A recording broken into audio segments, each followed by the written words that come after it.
चोला तरस जाते, नैना बरस जाते, हृदय तरस जाते, आके प्यास बुझा जा। मोर गरीब के कुटिया मारा, मोर गरीब के कुटिया मारा।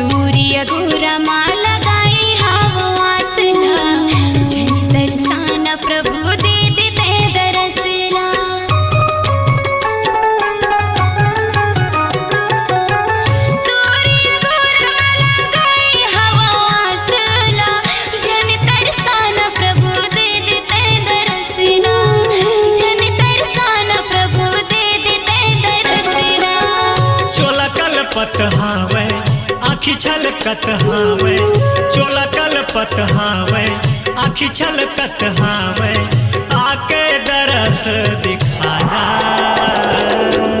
मोर गरीब के कुटिया मारा, मोर गरीब के कुटिया मारा।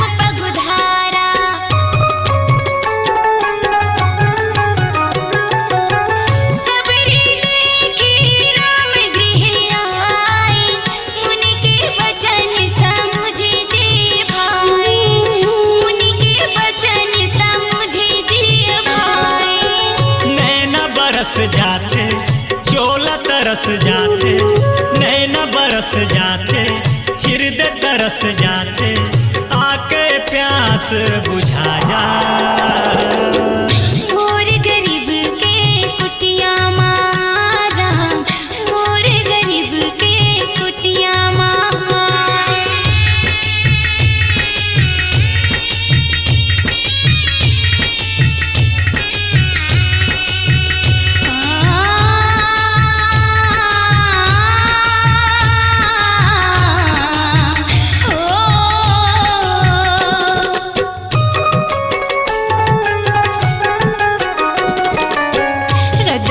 जोहत जोहत उमर मोर पहागी, तन हमर कोयला होगे मन हमर झागे।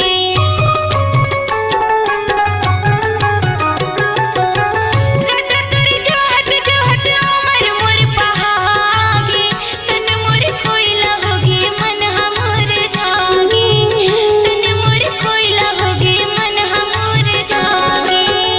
आँखी के पुतरी माँ हृदय के भितरी माँ, आँखी के पुतरी माँ मन के भितरी माँ, राम नाम दीप जला जा। मोर गरीब के कुटिया मारा, मोर गरीब के कुटिया मारा। नैना बरस जाते, चोला तरस जाते, नैना बरस जाते, हृदय तरस जाते, आके प्यास बुझा जा। मोर गरीब के कुटिया मारा, मोर गरीब के कुटिया मारा, मोर गरीब के कुटिया मारा, मोर गरीब के कुटिया मारा, मोर गरीब के कुटिया मारा, मोर गरीब के कुटिया मारा। ताही देई गति राम उदारा, सबरी के आश्रम पगुधारा। माताओं बहनों भाइयों, बहुत ही सुंदर प्रसंग अभी आप मन सुने हो भैया प्रेमानंद चौहान और बहनी सरला के आवाज में। अतका सुंदर भजन रो रो के बिलख बिलख के माता सबरी जेन प्रकार रोए रही से हमार बहनी सरला वही प्रकार रो रो करके और माता सबरी के भजन लगाइस।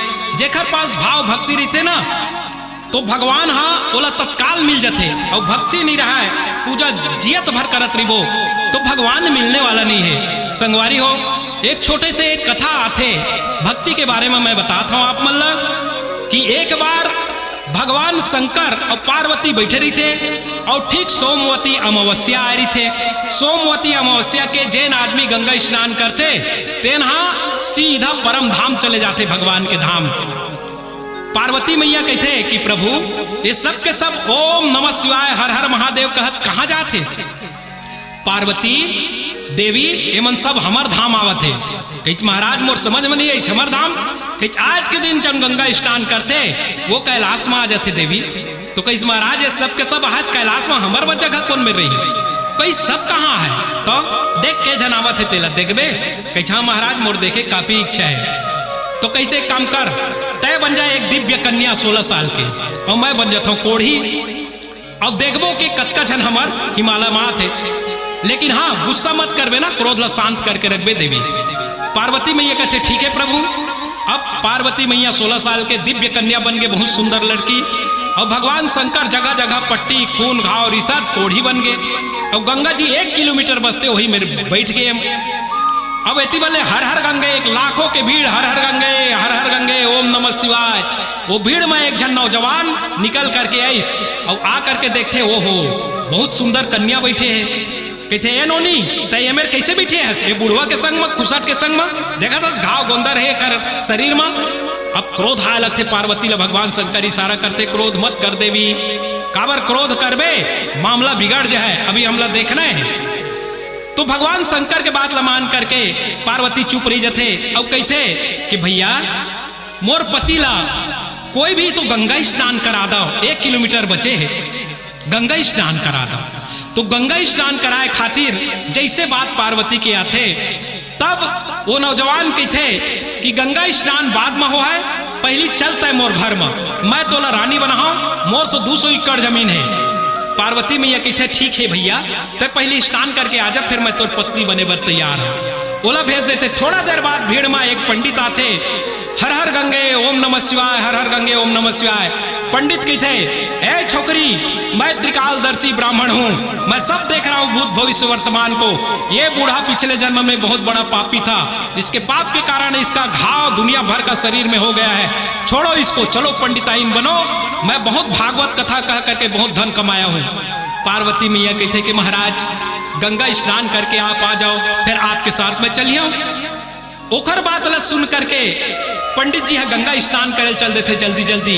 इसने भीड़ में कई सैकड़ा आदमी आते और पार्वती ललचाए दृष्टिकोण से देखते।